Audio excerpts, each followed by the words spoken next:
Hi guys! For today's video is kuha ko to noong September 2, 2024. So, nung isang araw lang to. Akalain nyo napakabilis ng pagtaas ng tubig kasi ang natatandaan ko noon is maghapon lang at magdamag ang ulan. Pero, nung kinaumagahan na ay talaga namang ayan na kaagad ang tubig at pumapasok na sa mga bahay-bahay.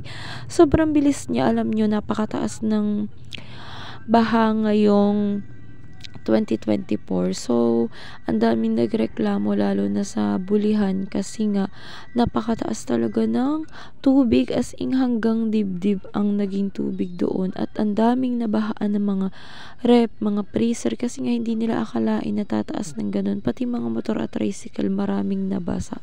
So, ayan, ito yung kaganapan sa amin kapag ka tumataas na ang tubig sa bayan ay naaabot na rin kami dito sa Barangay Balotok, Pami, Laguna.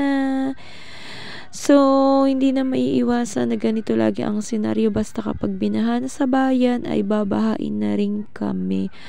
Sana naman soon magkaroon na rin kami ng sarili namin bahay at lupa na hindi kami inaabot ng baha, kasi simula pagkabata namin ay talaga naman lagi kaming binabaha.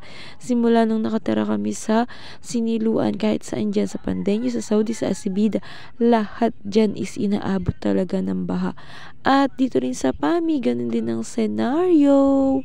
So, ayan, napakataas ng tubig kasi last baha hindi naman inabot ang aming gripo. Pero ngayon ay tingnan nyo, yung patungan na yan, nauka yan at talaga namang na-wash out yung mga nakalagay diyan.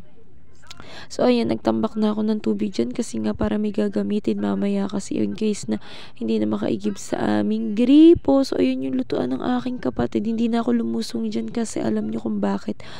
Napakarami dyang linta. O, diba? Enjoy na enjoy pa yung itik ni tatay. O. So, ayun lang. Thank you for watching.